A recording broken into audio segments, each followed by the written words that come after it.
नमस्कार, सत श्री अकाल, गुड मॉर्निंग सभी को, मेरी वीडियो देखने वालों को। किसान भाइयों, हम अपने 303 के खेत में आ चुके हैं। इसमें हमने आज हम 1 मार्च 2023 को ये वीडियो बना रहे हैं।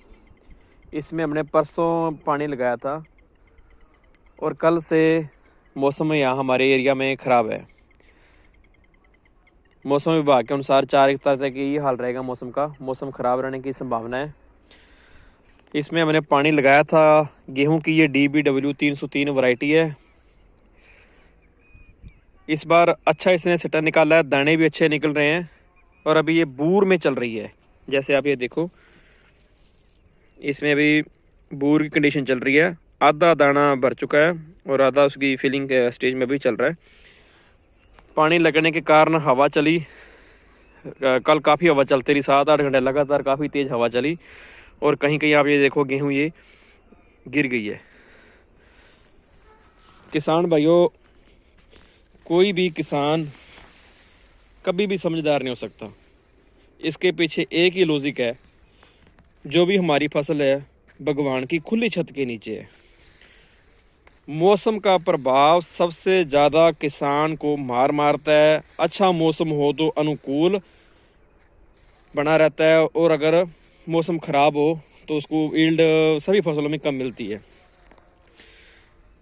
ये देखो, अच्छी गेहूँ है पर कहीं कहीं पानी लगे होने के कारण जहाँ जहाँ पर गेहूँ ज़्यादा भारी थी वहाँ पर गिर गई है। किसान भाइयों, मैं बता रहा हूँ, पिछले साल ना मैंने ट्रायल के रूप में 2 एकड़ लगाई थी DBW 303। मेरे को इसका कोई ज़्यादा यील्ड नहीं मिला, कोई ज़्यादा यील्ड नहीं मिला। अगर 1 एकड़ की बात करें तो 48 से 50 मन, 48 मन की औसत आप मान के चलो कि वो इतनी लगी थी। इस बार जैसे किसान भाइयों सभी की हर जगह डिमांड ये थी 303 लगाओ, तो मैं पहले तो लगाने वाला नहीं था। फिर मैं कहा चलो भैया भी 2 एकड़ लगा लेते हैं। लगाई है। पिछले साल से इस बार इस गेहूँ अच्छे रंग में है, अच्छे कद में है और इसका सिट्टा भी काफ़ी लंबा है। अब आप ये देखो इस सिट्टे में क्या कमी है भाई। बाकी जो यील्ड निकलेगी आपको बिल्कुल सच्चाई और वास्तविकता बता दी जाएगी। हमारा भाई तीसरा पानी चल रहा है। जैसे आपको पहले पता है कि हमारे एरिया की ज़मीन अच्छी है, रेतलेपन में नहीं है, थोड़ी सी चीकनेपन में है। बरसातें नहीं हुई है। हमारे एरिया में ये फ़ायदा हुआ है कि आगे क्या होता है, अगर हम पहला पानी लगा दें ऊपर से बरसात हो जाए तो कणक बैठ जाती है। फिर उसमें नाइट्रोजन डालो, कभी कुछ डालो, तब धीरे धीरे जाके गेहूं खड़ी होती है। इस बार गेहूं अच्छी है। बाकी देखो इसका यील्ड क्या निकलता है। अच्छा, एक बात और देखो, पिछले साल वही जो बीज मेरे पास था, पिछले साल मैं इसका फाउंडेशन बीज किसी भाई से लेके आया था। इसके सिट्टे पिछले साल इतने लंबे नहीं थे और ये वही बीज है, मैंने छान के अच्छे से ढंग से तैयार किया, खुद तैयार किया। इस बार इसके सिट्टे भी लंबे हैं और इसकी गेहूं की लंबाई भी ज़्यादा है। नहीं तो मेरे को ये लगने लग गया था ये 303 वैरायटी है ही नहीं। पिछले साल तो ये लगा था, पर इस साल जब इसका निसारा शुरू हुआ, काफ़ी लंबा झंडा पत्ता, दोपहर को देखें तो ऐसे लग रही थी जैसे ये मुरझा रही है। ये देखो, डोल के साथ साथ कहीं कहीं पर ये गिरी हुई है। ये साथ में मेरे पड़ोसी की HD 28 वैरायटी है, अच्छी वैरायटी है। ये भी इस बार अच्छे मूड में दिखाई दे रही है। वो मेरे पड़ोसी के आगे आप देखो, उसके गुलंडा बहुत खेत में है। अच्छा, एक बात जो किसान भैया आपसे शेयर करनी थी, हमारे एरिया में इस बार ना आग बहुत कम लगी है। जो अपन धान की पराल वगैरह होती है इसमें आग बहुत कम लगी है। लगभग किसानों ने क्या किया, इसकी गांठें बंधवाई थी और वो उठा के अपने आप ले गए। किसी की तो वो फ्री में गांठें बना के ले गए, किसी से 1000 रुपये वो एकड़ का ले गए कि भाई जो हरियाणा सरकार आपके अकाउंट में डालेगी वो आप हमें दे दो, हम अपने आपके ले जाएंगे गांठ उठा के और खेत खाली कर देंगे। भाई गांठ तो उठा के ले गए, पर पता नहीं, ये मेरा मानना है कि पता नहीं आपके खेत में ऐसा हुआ कि नहीं हुआ। जिन जिन खेतों से गांठें उठी हैं उस खेतों में इतना गुल्ली डंडा ज़्यादा है कि लोगों ने 2-2, 3-3 स्प्रे कर दी, पर गुल्ली डंडा मरने का नाम नहीं ले रहा। एक मेरा किसान भाई दोस्त है, उसने क्या किया कि जैसे पहली स्प्रे उसने कर दी लीडर और टोपी की, कुछ मर गया, कुछ हद तक मर गया। सच उसने क्या कहते हैं, गेहूं में पानी लगाने से पहले लीडर और टोपी की स्प्रे की थी, कुछ मर गया, कुछ नहीं मरा। जब यूरिया वगैरह डली और वो तो सारे खेत में फैल गया। फिर उसने सिजेंटा की आती है, क्या नाम उसका, सिजेंटा की एक्सियल, वो दवाई की कोई ज़्यादा इफेक्ट नहीं आया। तो भाई ये समस्या आगे अपने खेतों में आ सकती है। मेरा एक बात और माननी है कि अपन चलो अभी तो है अपने मन में कि पराल उठा देंगे अपने को तो खेत खाली चाहिए, पर यार जो पराली को आग लगाते हैं उसकी जो ऐश है, जो उसकी स्वाह है, उसकी जो राख है, वो कहीं ना कहीं खेत में तो फ़ायदा करती है। और अब आप एक ही चीज़ के पीछे हो गए हैं कि भी हमें हमारा गेहूं की बिजाई के लिए खेत सारा खाली चाहिए। उसकी जो ऐश की, उसकी जो पराल की जो इतनी कमी होएगी वो हम कहाँ से पूरी करेंगे। हो सकता है इसके लिए अपने को ज़्यादा DAP डालनी पड़े, हो सकता है उसके लिए अपने को ज़्यादा यूरिया डालनी पड़े। और यूरिया तो जहाँ तक मुझे लग रहा है 2024 के बाद सरकार बिल्कुल ही बंद कर देगी, क्योंकि अभी सरकार ने नैनो यूरिया आ गई है, नैनो DAP आ गई है, नैनो में म्यूरेट ऑफ पोटाश आ जाएगी, सब कुछ नैनो में आ जाएगा। तो फिर आप कैसे करेंगे, ये समझ से बाहर है। अभी तक तो हमें ये लग रहा है कि चलो ठीक है, खेत को खाली करो, जल्दी खाली करो, कि उस टाइम समय कुछ ऐसा होता है। जैसे आप हमारे एरिया में देख रहे हो लगभग 1401 का खेत होता है, जिसको आप मुछलदान बोलते हो या PB6 बोलते हो। उसके लिए टाइम भी काफ़ी लंबी वैरायटी है। इसको कटाई को हम 7-8 नवंबर के बाद इसकी कटाई शुरू होती है, और होता है कि जल्दी जल्दी खेत को खाली करें और उसी वतर को हमने बिजाई करनी होती है, इसी वतर में बिजाई करनी होती है। या तो एक काम करना पड़ेगा, इस वैरायटी को छोड़ना पड़ेगा भी आप 1509 लगाओ, गेती 1509 लगाओ, खेत खाली करो, जैसे मर्जी करो। चलो उसकी तो पराली बीच में भी मिक्सअप हो जाती है, लगभग मिक्सअप हो जाती है। तो अभी तक तो ये समस्या बड़ी है।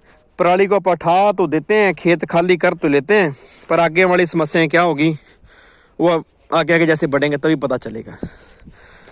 किसान भाइयों, अभी नए यूट्यूब पे आए हैं, पर इतना ज़रूर है, विश्वास है आपसे कि जो भी आपको जानकारी देंगे ना, बिल्कुल सही जानकारी देंगे। ना तो किसी कंपनी का प्रचार करेंगे, ना किसी ब्रांड का करेंगे, ना आपको कोई झूठी सलाह देंगे। ठीक है जी। अच्छा, पिछले साल की बात करते हैं तो 303, जैसे मैंने आपको बताया, 48 मन की औसत बढ़ी थी। हाँ, मार्च महीने में जो गर्म हवाएं चल गई थी उसने सारा वो दाने को सिकोड़ दिया था। इस बात को सभी हम लोग मानते हैं, जितने हम तराई क्षेत्र में रह रहे हैं, हरियाणा, पंजाब, UP या उत्तराखंड कुछ एरिया या राजस्थान कुछ एरिया में हम आते हैं।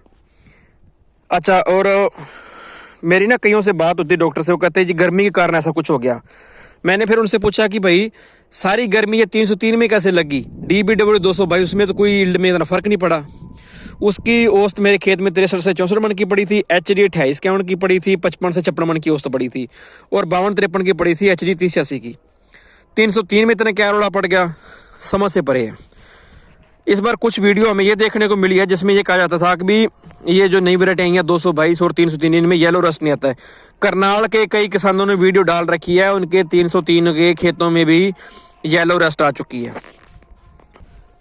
तो अब ये क्या हुआ, कैसे करेंगे इसको, पूरा समझ से परे है। अच्छा किसान भाइयों, एक मैं आपसे अपना निजी सलाह है, जो मेरे खेत का एक्सपीरियंस है, मैं आपसे शेयर करता हूँ। किसान भाइयों, एक तो आप अपने खेत की यूरिया कम कर दो, चाहे वो धान के टाइम है, चाहे वो गेहूं के टाइम है। एक आपको वो वैरायटी बंद करनी पड़ेगी जो ज़्यादा यूरिया मांगती है, जैसे कि HD 28-51 है भाई, वो बहुत यूरिया मांगती है। उसके खेत में चाहे 5-5 गट्टे डाल दो, 4 गट्टे डाल दो, वो उसने तो मांगनी मानी, वो यूरिया दे दो। इतना ज़रूर है, पहले डॉक्टर ना ये बोलते थे कि भी 222, 303 में 4-4 गट्टे यूरिया डालनी पड़ेगी। नहीं भाई, हमारे एरिया में से कोई ज़रूरत नहीं पड़ी। ये जो आप खेत देख रहे हो ना, ये 303 का है, इसमें मैंने 3 गट्टे यूरिया डाली है, 45 किलो वाले, सिर्फ 3 गट्टे यूरिया डाली है, 18 किलो डाली है म्यूरेट ऑफ पोटाश डाली है, और अच्छी फसल है।